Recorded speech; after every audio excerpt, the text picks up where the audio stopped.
All right, welcome back to the channel.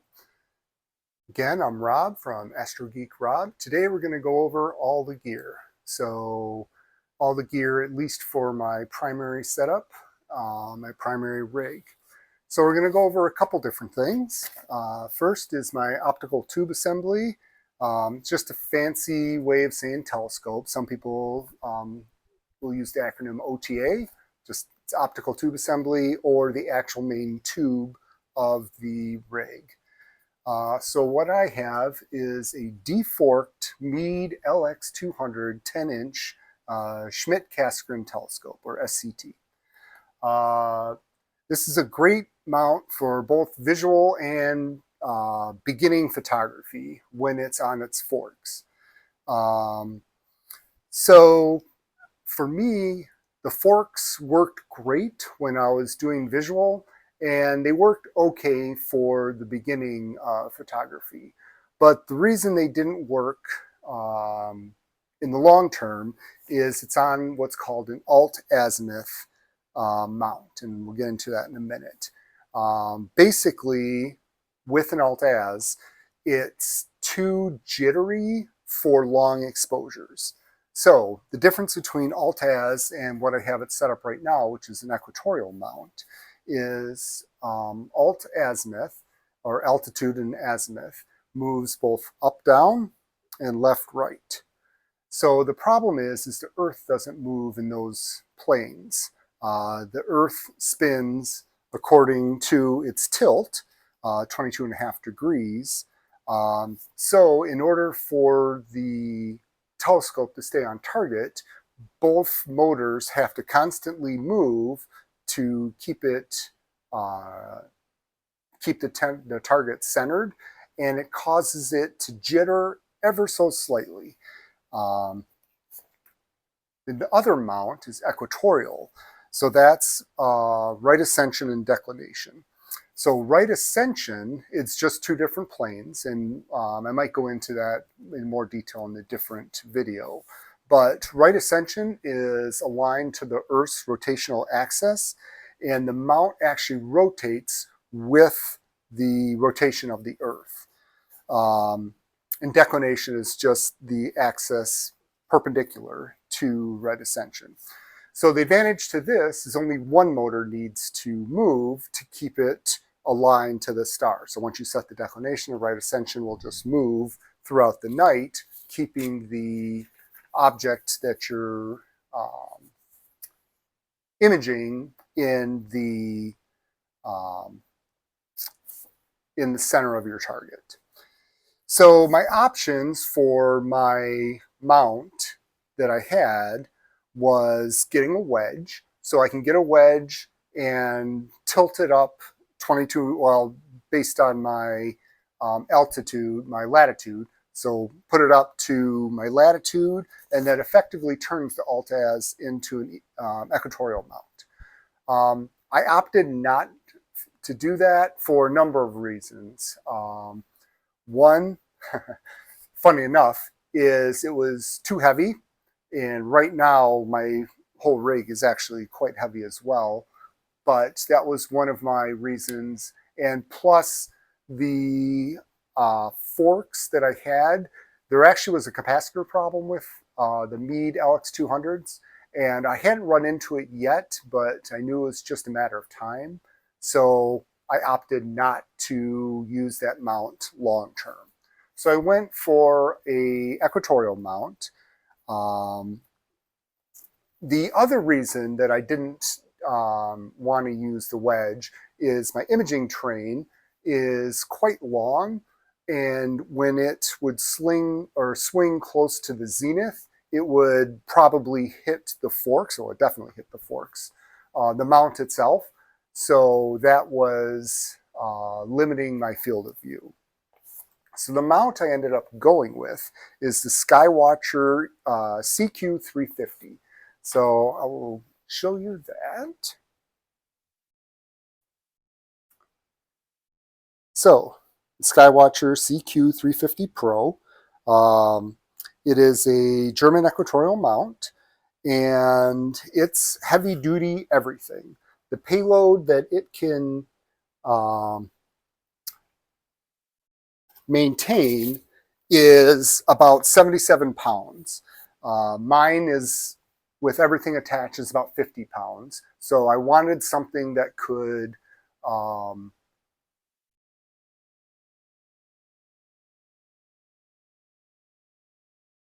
be able to withstand my 50 pounds plus an additional, just so the motors, aren't at their straining point.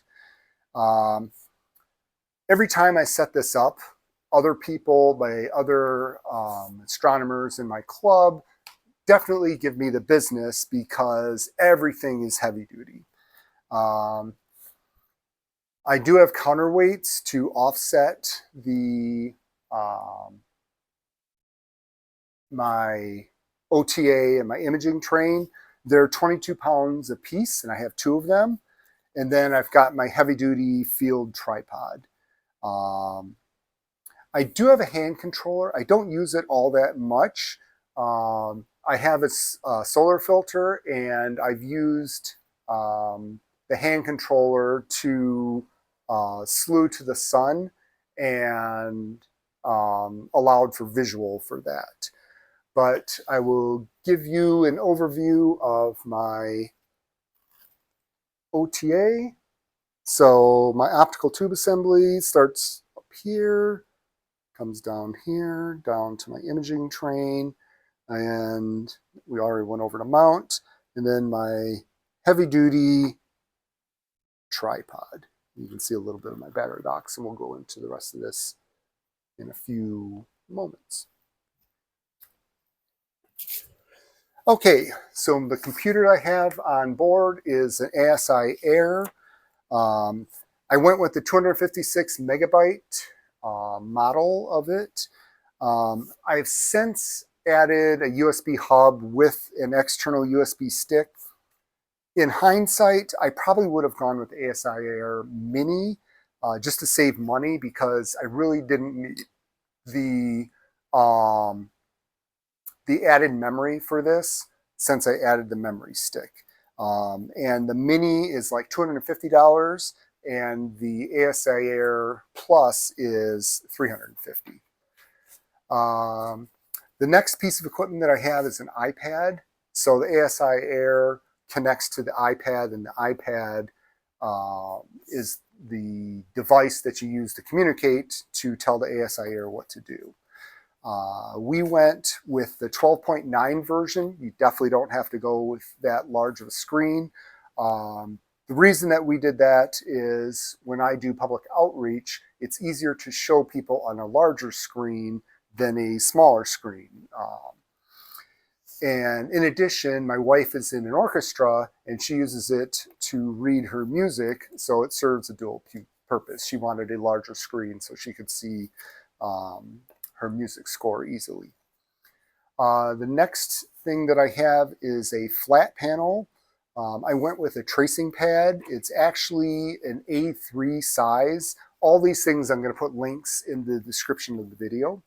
An A3 size is 11.7 inches by 16.5 inches. Since I have a 10-inch aperture, the 11.7 by 16.5 was well big enough to cover that.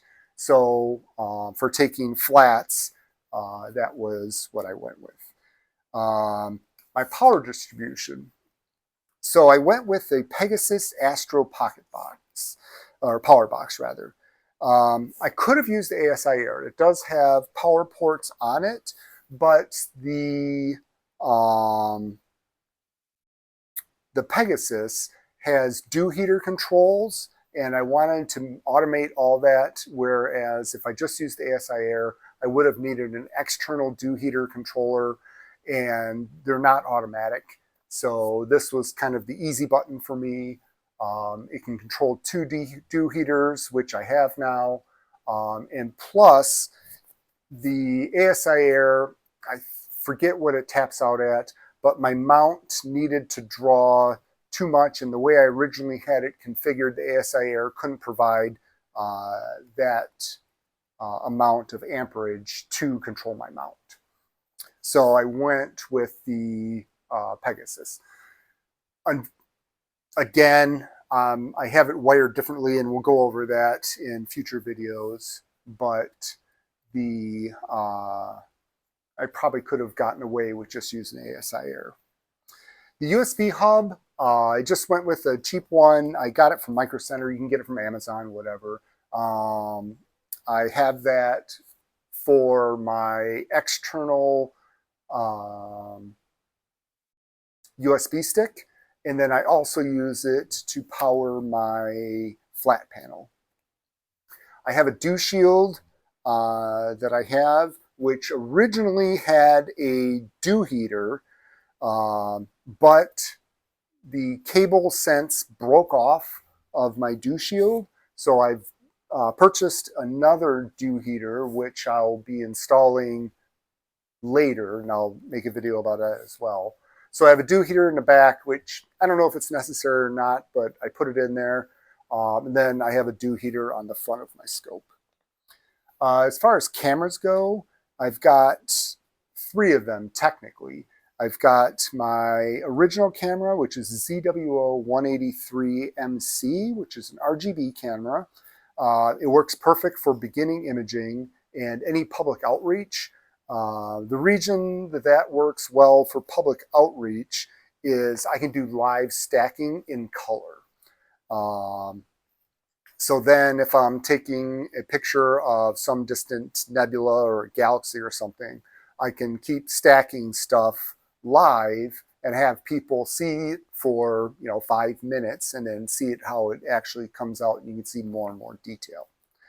The other camera I have is my ZWO 1600mm. So that's a monochrome camera, and I use that for imaging now if I'm doing serious imaging, along with a filter wheel.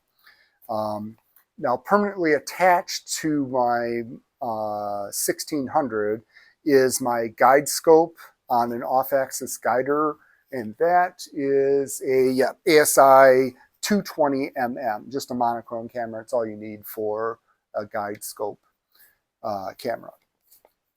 I mentioned my filter wheel. It's an 8-position. So I've got luminance, red, green, and blue filters, then sulfur, hydrogen, O3 or oxygen 3, and then I've got a dark, just a blackout filter as well if I want to take darks. I generally don't take them like that, and we'll go over that on my video about darks. I've had extremely good success with RGB or LRGB, as well as taking narrowband with the sulfur, hydrogen, and oxygen. So it's worked really well for me. The off-axis guider, I went with the ZWO off-axis guider large, or L. I'm going to have another video on this, but it takes a little while to get it configured right, and there's a reason why I went with the off-axis guider versus a separate guide scope. It basically has to do with my my focal length. So my focal length is extremely large and there's flex involved. So the off-axis guider works much better for my setup. So my focuser is a GSO 2-inch electronic autofocuser. I'll post the link down at the bottom, but basically it's one that works with ASI Air. It's a dual speed. I'm sorry, that's my focuser itself. My autofocuser is different. So my focuser is a separate piece in my imaging train, and I use that for my fine focus. The reason is, and again, I'll go into more details, but Schmidt-Casagrins, they focus by moving their primary mirror in and out. My LX200 has tons of backlash in the focuser itself. And in order to overcome this, I was having lots of trouble trying to use my EAF, my electronic autofocuser attached directly to it. In addition to this, I've got a lock for my mirror. So after I focus it, I lock it, and that lock moves the mirror ever so much, and it would bump it out of focus. So I opted to have an external fine focuser, and that has worked absolutely perfectly. I have a battery enclosure. I'm going to have a dedicated video on this as well. Basically, it's a toolbox that I drilled holes into for ports, and I've got a deep cell marine battery on this, and it's great for doing multiple nights, and it works well in cold weather. I've got a bunch of spacers in my imaging train as well. In addition to it, on the back of my SCT, I've got, it's called a Bader twist lock. I'll go over this as well in future videos, probably on the imaging train video. It works extremely well for connecting stuff and keeping stuff in the plane of the imaging train. There's lots of cables in my setup. I've got an EQ mod cable, which connects my mount to the ASI Air. And then I've got a bunch of power cables, a bunch of USB cables. The thing I can mention about the cables, and I can't stress enough, is don't skimp on these. If you buy cheap cables, expect cheap results. So I've had cables that will flake out and they'll drop signal. And then I've had cables break on me. So buy good quality cables and buy the proper length cables. And we'll go over that as well in a future video when I go over my cable management. So speaking of cable management, I'll bring the camera over in a minute. But I used wire loom split tubing for all of my cable management and a bunch of zip ties. So that's been working out pretty well for me. As far as storage, I've got two main boxes. I've got my large black box, which contains my mount, my finder scope, diagonal. Wait, no, diagonal's not in there. Bag of accessories and spreader plate. That's all in my large box. Then I've got my camera box, which has my cameras, my fine focuser. That one has my diagonal, which I don't use all that often, and a few other things in there. I also have another box full of eyepieces. Again, I don't pull that out all that often with this rig because I don't do visual all that much on this. On both my cases, the original foam was the pluck foam, and it was absolutely terrible. I'm going to have another video on this. I'm in the process of moving it to a custom foam solution, and I think it's going to work out much, much better. As far as storage for the OTA, I've got a case that I purchased from, I believe it was High Point Scientific, as well as my tripod case and my weights case. And again, all the links are going to be in the bottom. So we'll just go through everything right now and I'll show you what I got. So we went over my OTA, my mount, my tripod. My battery box is right here. So you can see it's just a toolbox with a couple ports that I drilled in there, some charging ports up top, and a couple other ports. Again, don't need to take notes here. I'm going to have another video on it. I've got my first box, the yellow box, which contains all of my camera accessories. That one I just got from Harbor Freight. This is my mount box, which contains other stuff as well. Over here we have my tripod case, which you see is Pacific Design, again from High Point Scientific. My Apertura, those are for my weights. And then this one right here, again, it's another Pacific Design. This is for my OTA. My dew shield also fits in there. I'm going to have a video about how everything gets set up in the field. I forgot to mention this. So I've got a heating pad, a 12-volt heating pad, as you can see. I got this off of Amazon. For cold weather, I use that for my iPad so the iPad doesn't freeze on me. Here's my flat panel, again, A3 size. Got my iPad in its case. My little cable for my flat panel. And then I have just a piece of curtain. I use this if I'm taking flats and I don't want to disturb anybody near me. A lot of times I'm going to go to parks that are private and I don't have anyone near me, so I can take flats at will.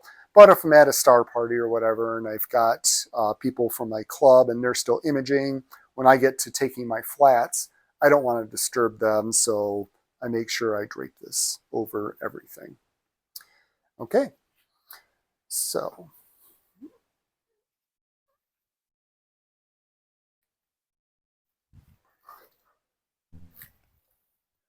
that's an intro to my gear. We're going to have more videos on each piece of the gear and how I put it together. Again, if you find this interesting, please give me a like. If you have any comments, please leave them in the field below. And clear skies, and I'll see you guys later.